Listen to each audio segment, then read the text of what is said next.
you should avoid lazy, ambitious people at all costs. Because being lazy is fine, but being lazy yet ambitious will never be fine.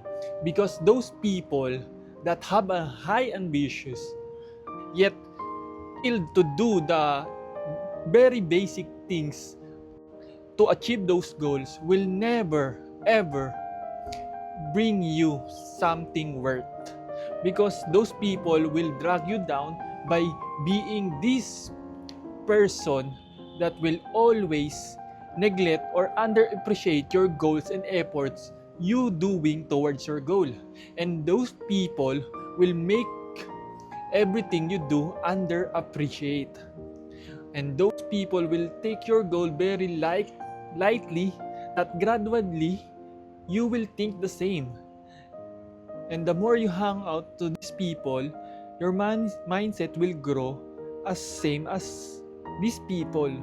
So, my advice to you is never let yourself be surrounded or even hang out on those lazy yet ambitious people.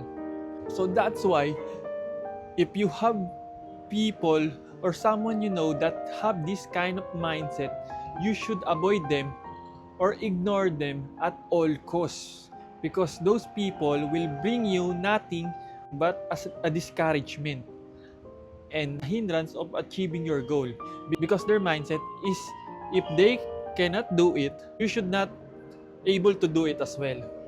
So in the long run, they will drag you down in achieving that goal, and worse, they will able to influence you that you are just being crazy by thinking that you can achieve something more. So as always, stay awake, wakers, and welcome to this world.